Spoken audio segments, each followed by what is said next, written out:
Hello and welcome to exam simplified. I hope आप सब अच्छे से होंगे। आप में से बहुत सारे एस्पिरेंट्स की मैसेजेस लगातार हमें टेलीग्राम, व्हाट्सएप और डायरेक्ट मैसेज भी बहुत सारे बच्चे कर रहे, और कुछ बच्चों के फ़ोन भी आए कि सर हमें आप गाइड कीजिए, हम प्रीलिम्स कैसे क्वालिफाई करेंगे Jammu Kashmir combined competitive examination का। देखिए, मैं सबसे पहले क्लियर करना चाहता हूँ कुछ चीज़ें। देखिए, प्रीलिम्स सिर्फ एक क्वालिफाइंग नेचर का स्टेज है। प्लीज़ इस बात को अंडरस्टैंड कीजिए। अगर आज बहुत सारे बच्चे प्रीलिम्स क्वालिफाई करते भी हैं तो शायद उनका जर्नी फिर प्रीलिम्स पे ही खत्म होगा, क्योंकि फिर मेंस के लिए उनकी प्रिपरेशन जो है ना बहुत कम रहेगी। इसीलिए एक होलिस्टिक प्रिपरेशन बहुत ज़रूरी है। जब आप पढ़ोगे तो उस हिसाब से पढ़ो ताकि आप कल को उस टॉपिक के रिलेटेड मेंस का आंसर भी लिख पाओ। अभी 2 महीने आपको है प्रिलिमिनरी एग्जामिनेशन के लिए, तो उसमें जो बच्चे सीरियस है, जिन्होंने कहीं से कोचिंग लिया है या बहुत टाइम से पढ़ रहे हैं, और लेकिन कहीं ना कहीं दिक्कत ये आ रहा है कि उनसे प्रीलिम्स का एग्जाम क्वालिफाई नहीं हो रहा, या कहीं ना कहीं वो फोबिक हो गए कि हमसे अब नहीं होगा, तो उन सब बच्चों के लिए ये वीडियो बहुत इंपॉर्टेंट है। इससे पहले भी हमने एक वीडियो बनाया जिसमें हमने बात की कि मैंने कैसे 4 प्रीलिमिनरी एग्जाम उसको क्वालिफाई किया और साथ में मेन एग्जामिनेशन उसको भी कैसे क्वालिफाई किया। तो इस वीडियो में हम बात करेंगे कि जो रिसोर्सेज मैंने पढ़े थे, और नॉट ओनली रिसोर्सेज जो मैंने पढ़े थे, उसके साथ साथ हम Jammu Kashmir public service commission के 3 साल के पेपर्स, यानी कि 2022, 21 और 23 का पेपर हमारे पास है। आप देख सकते हो पेपर मेरे पास अवेलेबल है 21, 22 और 23 के, ठीक है। और उनको मैंने जब एनालिसिस किया है कि वहां से ये इंपॉर्टेंट है, आप अपना पेन और कॉपी साथ रखिए, ये आपके लिए बहुत जरूरी है। देखिए, 2023 का पेपर जब आप देखोगे ना, आप देखोगे ज्योग्राफी और इन्वायरमेंट से आपको 30 क्वेश्चन है, मोर देन 30, 31 या 32 क्वेश्चन है। तो यहां से आपको यह पता चलेगा, नॉट ओनली इन 23, आप 22 का पेपर देखो उसमें 25 क्वेश्चन ज्योग्राफी इन्वायरमेंट से, आप 21 का पेपर देखो उसमें 19 क्वेश्चन है। तो यहां से आपको क्या पता चला? पहली बात कि आपको ज्योग्राफी और इन्वायरमेंट करना ही करना है किसी भी सूरत में, अगर आपको प्री क्वालिफाई करना है। ज्योग्राफी और इन्वायरमेंट में आपको महारत हासिल करनी है। दूसरी बात, साइंस एक बहुत ही इंपॉर्टेंट इंग्रेडिएंट बना है Jammu Kashmir combined competitive examination के लिए। यानी कि केएस का प्रीलिम्स क्वालिफाई करना है तो साइंस के लिए जो भी किताब आती है, मैं आपको दिखाऊं जो हमने पढ़ा था साइंस के लिए किताब। साइंस के लिए आपको लूसेंट का ये बुक है, या अरिहंत का बुक आपको दिखेगा। इस बुक से बहुत सारे क्वेश्चन आप देखोगे 23 के एग्जामिनेशन में या 22 के एग्जामिनेशन में डायरेक्ट पूछे गए थे। तो इसीलिए रिसोर्सेज को लिमिटेड रखना है, वो सारे रिसोर्सेज पढ़ना है जो आप इन दिनों कम से कम कंप्लीट कर पाओ।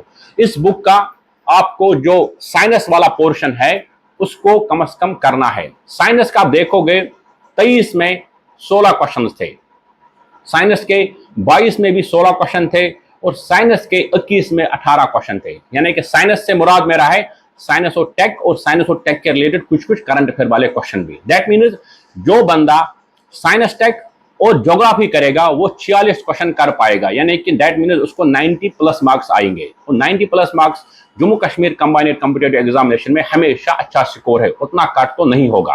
आप कभी भी 60 से ज्यादा मार्क्स ले पाओगे, दैट मीन्स आपको मेंस का कॉल आएगा, ठीक है। तो इंपॉर्टेंट है आप ज्योग्राफी इन्वायरमेंट के साथ साथ साइंस पे भी ज्यादा से ज्यादा फोकस कीजिए इन दिनों पे। तीसरी बात है हिस्ट्री।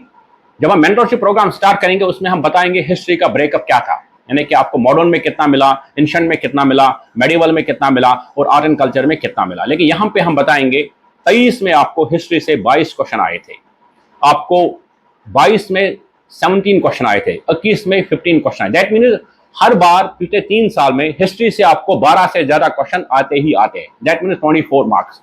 इसका मतलब यह है कि हिस्ट्री आपके लिए बहुत इंपॉर्टेंट। और हिस्ट्री के लिए जो हमारी बुक है बहुत टाइम से, क्योंकि ये बुक अब हटी भी है पढ़ पढ़ के, ये आपका स्पेक्ट्रम का बुक इंपॉर्टेंट है, ठीक है।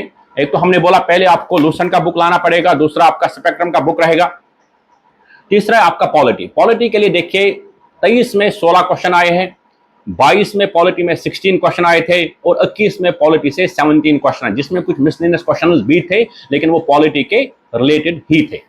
तो दैट मीन्स जो पॉलिटी वाला लक्ष्मीकांत का बुक आपके पास होगा ही होगा, हर किसी के पास लक्ष्मीकांत जैसे बाइबल है, तो लक्ष्मीकांत का ये बुक भी आपके लिए बहुत इंपॉर्टेंट है। और उसके साथ साथ इकोनॉमी से देखिए, जम्मू कश्मीर में उतने सारे क्वेश्चन यूजुअली नहीं पूछते, लेकिन 10 से ज्यादा क्वेश्चन पूछे गए, जिसमें से कुछ क्वेश्चन वेरी डिफिकल्ट होते हैं, कुछ क्वेश्चन आपको करंट अफेयर के साथ लिंक होते हैं। इकोनॉमी में आप 23 में देखोगे आपको 12 क्वेश्चन थे, इकोनॉमी में आप देखोगे 22 में 14 क्वेश्चन थे और इकोनॉमी में आप देखोगे 2021 में 10 क्वेश्चन थे। दैट मीन्स इकोनॉमी का भी इंपॉर्टेंट रोल है और इकोनॉमी के लिए आपको जो नितिन सिंघानिया का बुक आजकल मार्केट में है वो सबसे अच्छा है। मुरनाल सर के नोट्स जिसने पढ़े हैं वो भी अच्छे हैं, और या आपने रमेश सिंह बुक पढ़ा है, कोई भी एक मटेरियल उसमें पढ़ना है। अब हमने जब ज्योग्राफी की बात की, हमने बुक की बात नहीं की। देखिए पीएमएफ आईएएस के नोट्स फॉर एनवायरमेंट के लिए सबसे अच्छे हैं, और ज्योग्राफी के लिए 11 और 12 का एनसीईआरटी आपको पढ़ना ही पढ़ना है। उससे आपका जेके पीएससी के साथ साथ जो जेके एसएसबी के एग्जाम आप फ्यूचर में दोगे वहां पर भी मदद होगी, ठीक है। और उसके साथ साथ हिस्ट्री के लिए एक और बुक आपका आता है, जो है ये आर एस शर्मा वाला बुक, ठीक है, जो आपको एंशिएंट हिस्ट्री के लिए पढ़ना ही पढ़ना है। इसके साथ साथ देखिए पीवाईक्यूज आप सॉल्व करोगे कुछ साल के, वो देखोगे जिसके लिए कोई भी बुक, मैं किसी का प्रमोशन नहीं करा, यहाँ पे आर्यन की बुक है, ये मेरे पास थी, तो कोई भी एक बुक आप उठा सकते हैं। अब देखिए जम्मू कश्मीर के लिए आपको यह समझना है, करंट अफेयर और मिसलिनियस से जम्मू कश्मीर में क्वेश्चन कम आ रहे हैं। 23 में कुछ 4-5 क्वेश्चन थे करंट अफेयर और मिसलिनियस को मिला के, 22 में कुछ 12 क्वेश्चन थे जिसमें कुछ मिसलिनियस क्वेश्चन थे, कुछ करंट अफेयर के थे, और 21 में कुछ 11 क्वेश्चन थे, यानी कि 11 क्वेश्चन थे। तो कुल मिला के आपको यह समझना है, देखिए पहले हमने ये बताया कि क्वेश्चन कहाँ से आए, ये आपको समझ आया। देखिए हमारे लिए ज्योग्राफी, एनवायरमेंट, साइंस और पॉलिटी, अगर हम इन चार को स्ट्रांग करेंगे तो we will be in a position to write main examination. लेकिन प्रीलिम्स ही एंड नहीं है, फिर जब मेन एग्जामिनेशन में आप जाओगे आपके पास बाकी जनरल स्टडीज कवर नहीं होगा, तो वहां पे अगेन आपको प्रॉब्लम होगा। इसलिए इंपॉर्टेंट है जिन्होंने पहले प्रिपरेशन की है वो उन चीजों को आप कंसोलिडेट करें, इन चीजों को कम से कम बार बार रिवीजन करो जो भी आपके नोट से इन सब्जेक्ट्स के रिलेटेड, और 3-4 सब्जेक्ट्स को फोकस एरिया बना के चलो। यहाँ पे आपको स्टैटिक्स बता रहे कि ज्योग्राफी, एनवायरमेंट, आपका पॉलिटी, आपका हिस्ट्री, ये 3 डोमेन को लेके आप चलोगे तो डेफिनेटली आपका प्रीलिम्स क्वालिफाई होगा। या अगर कोई साइंस अच्छे से पढ़ रहा है तो उसका भी होगा। देखिए आपने देखा होगा 2023 में क्या हुआ, 2023 में जिन जिन बच्चों ने नीट के लिए प्रिपरेशन किया था या साइंस बैकग्राउंड से थे और ज्योग्राफी पढ़ा था, उन सब का प्रीलिम्स ऑलमोस्ट कंप्लीट हुआ, लेकिन वो मेंस उनका नहीं हुआ। मेंस में तो वो बच्चे नहीं है, ज्योग्राफी वाले बहुत कम बच्चे हमें दिखे मेंस में जिनका मेंस क्लियर हुआ, क्योंकि उनका क्या था, साइंस से 16 क्वेश्चन और ज्योग्राफी से 46 क्वेश्चन तो यही से उनको मिल रहे थे। तो 46 क्वेश्चन के बाद हिस्ट्री के कुछ क्वेश्चन उन लोगों ने किए होंगे या पॉलिटी के या इकोनॉमी के, तो वो आराम से 100 से ज्यादा मार्क्स टच कर रहे थे, ठीक है। तो इसीलिए not only you have to cross the benchmark but you have to understand कि उसके बाद वाला एग्जाम के लिए क्या मैं प्रिपेयर हूं या नहीं। इसीलिए समझना है यहाँ पे, अब जिनके पास टाइम कम है वो एटलीस्ट कम से कम to have a confidence boosting attempt, जहाँ पे कम से कम उनका कॉन्फिडेंस बूस्ट हो जाए कि नहीं मैंने कुछ टाइम में ही प्रिपेयर किया था, मेरे पास 2 मंथ्स थे, मैंने प्री निकाला और मेरे पास मेहनत तक के लिए 3 मंथ रहेंगे, मैं 3 मंथ्स में दिन रात मेहनत करके कम से कम नेक्स्ट स्टेज तक पहुंचूंगा, ठीक है। तो अब दूसरी बात यह है कि जब हम मेंटरशिप प्रोग्राम के लिए, जब हमने इससे पहले भी एक गूगल फॉर्म सर्कुलेट किया है, जिन जिन बच्चों ने वो गूगल फॉर्म अभी तक नहीं भरा है उनसे गुजारिश हमारी है कि वो फॉर्म भर दीजिए, और जिन जिन का इंटरेस्ट है कि वो पेड मेंटरशिप प्रोग्राम ज्वाइन करना चाहते हैं वो फॉर्म फिल कर सकते हैं। पेड मेंटरशिप में क्या होगा, हम कुछ ऑफिसर से भी बात कराएंगे, आपको कुछ सेशन रखेंगे ताकि आप प्रीलिम्स को या मेंस को कैसे होलिस्टिकली लोगे एक साथ। और उसके साथ साथ जब हमने बताया कि साइंस से या हिस्ट्री से 22 क्वेश्चन आए थे, अब हम उसमें कुछ थीम्स को डिवाइड करने की कोशिश करेंगे। मेन थीम्स क्या है, मेन चैप्टर्स क्या रहेंगे आर शर्मा में, या पॉलिटी में मेन चैप्टर्स क्या रहेंगे जो पढ़ने इंपॉर्टेंट हो जाएंगे, so that we will be in a position to clear the preliminary hurdle. कम से कम प्रिलिमिनरी का हर्डल हमें पार हो जाए, so that we reach the next hurdle. देखिए यहाँ पे इंपॉर्टेंट समझना आप एक बात मेरी, with every year cracking Jammu and Kashmir Public Service Commission is getting difficult for general category। ये सिंपल सी बात है, इसमें कोई ना मैं किसी रिजर्वेशन के खिलाफ हूं ना मैं इसके खिलाफ हूं कि अब क्या हो रहा है, बस ये क्लियर बात यह है कि जो भी हो रहा है उसमें जनरल वालों के लिए अपॉर्चुनिटीज कम है, तो इसके लिए आपको अपनी जो लेवल है ना उसको अप करना पड़ेगा। देखिए ये पॉलिटिकल डिसीजन होगा, उसको वापस लेंगे नहीं, मेरे हाथ में तो नहीं है। हमारे हाथ में यह था कि हम अवेयरनेस क्रिएट करें, वी डिड इट।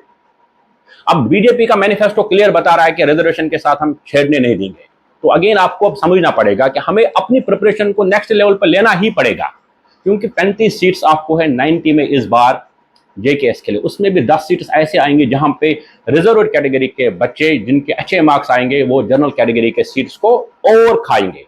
तो टोटल आपके पास 25 या 22 सीट्स रहेंगे, उन 25 या 22 सीट्स में फिर आपको कंपीट करना है।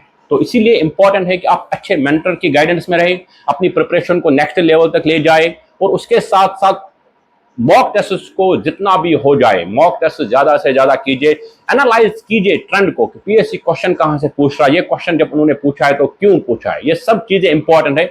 आने वाले 2 महीनों में बहुत मेहनत कीजिए, हम भी आपके साथ रहेंगे, so that together we can at least make an attempt कि आप लोगों का प्रिलिमिनरी एग्जाम क्वालिफाई हो जाए। Thank you very much.